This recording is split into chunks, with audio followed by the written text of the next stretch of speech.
বাংলাদেশ একটি গভীর সংকটময় মুহূর্তের মধ্য দিয়ে যাচ্ছে। এখন পর্যন্ত আমাদের প্রাপ্ত খবর অনুযায়ী আওয়ামী লীগ, ছাত্রলীগ, যুবলীগের সন্ত্রাসীরা গুলি করে কুপিয়ে প্রায় 30-এর অধিক শিক্ষার ছাত্র জনতাকে হত্যা করেছে এবং দিন শেষ হতে হতে এই সংখ্যাটা কোথায় গিয়ে দাঁড়ায় আমরা জানি না। এরই প্রেক্ষিতে আমরা একটি সিদ্ধান্ত নিয়েছি, আমাদের একটি জরুরি সিদ্ধান্ত মোতাবেক আমাদের যে 6 তারিখের যেই লং মার্চ টু ঢাকা কর্মসূচি ছিল সেটাকে আমরা একদিন এগিয়ে নিয়ে এসেছি। অর্থাৎ আগামীকাল 5ই আগস্ট সারা দেশের মুক্তিকামী জনতাকে ঢাকার উদ্দেশ্যে রওনা হওয়ার জন্য আমরা আহ্বান জানাচ্ছি। যারা পারবেন, যাদের পক্ষে সম্ভব হবে, আজ রাতেই আপনারা ঢাকার উদ্দেশ্যে রওনা হয়ে যান। আমরা আগামীকাল সারা দেশের মুক্তিকামী জনতাকে ঢাকায় আসার আহ্বান জানাচ্ছি। বিশেষ করে ঢাকার আশেপাশে যে জেলাগুলো আছে আপনারা দায়িত্ব নিয়ে মসজিদের মাইকে ঘোষণা দিয়ে যাদেরকে পাবেন সবাইকে নিয়ে ঢাকার উদ্দেশ্যে রওনা হন। এই লড়াই আমাদের জন্য একটি চূড়ান্ত লড়াই। আমরা চূড়ান্ত ঘোষণার জন্য প্রস্তুত, আমরা গণভবনের দিকে যাত্রার জন্য প্রস্তুত এবং সেই উদ্দেশ্যেই আপনারা সবাই ঢাকা আসুন।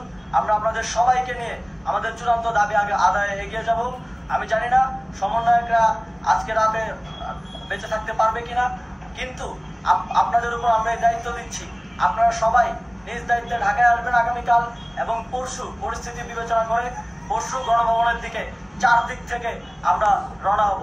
আমরা খুব আতঙ্কের সাথে লক্ষ্য করছি যে ছাত্রলীগ, যুবলীগ এবং আওয়ামী লীগের গুন্ডারা পুলিশের অস্ত্র দিয়ে পর্যন্ত সাধারণ জনগণের উপর হামলা করছে। কিন্তু একটি সুখের খবর হচ্ছে সারা দেশের বিভিন্ন স্থানে সেনাবাহিনী ছাত্র জনতার পক্ষে দাঁড়িয়েছে, আবার কিছু কিছু জায়গায় যেমন মিরপুর ও মোহাম্মদপুরে সেনাবাহিনী ছাত্র জনতার বিপক্ষে দাঁড়িয়ে গুলি চালাচ্ছে। আমরা সেনাবাহিনীর প্রতি আহ্বান জানাতে চাই, আপনারা এদেশের নাগরিক এবং আপনারা এদেশের নিরাপত্তার দায়িত্বে আছেন, এদেশের জনগণের যানবাহনের নিরাপত্তার দায়িত্বে আছেন। আপনারা দেশের পক্ষে এবং দেশের জনগণের জন্য কাজ করবেন। কোনো খুনি সরকারের জন্য, কোনো খুনি রাজনৈতিক দলের জন্য কাজ করবেন না। এটি এদেশের জনগণ আপনাদের থেকে প্রত্যাশা করে। আমাদের এই আন্দোলনে সম্পূর্ণ সমর্থন দিয়ে হয় নিরপেক্ষ থাকুন অথবা এই খুনি বাহিনীকে, সরকারের খুনি বাহিনীকে প্রতিহত করুন, তাদেরকে যথাযথ শাস্তির আওতায় নিয়ে আসুন। যেই কারফিউ সরকারের পক্ষ থেকে ঘোষণা করা হয়েছে, আমরা স্পষ্টভাবে বলতে চাই সেনাবাহিনী এই ধরনের কোনো কারফিউ বাস্তবায়নের জন্য মাঠে না নামে। যদি মাঠে নামে তাহলে সেনাবাহিনী স্পষ্টভাবে অপরাধিক সেনাবাহিনীকে জনতার বিরুদ্ধে দাঁড়ানোর যে ষড়যন্ত্র সরকার রচনা করছে সেটিতে সেনাবাহিনী পা দেবে না, এই বিশ্বাস আমরা রাখতে চাই। আওয়ামী লীগ আজ সারা দেশে লিখতে পারেনি।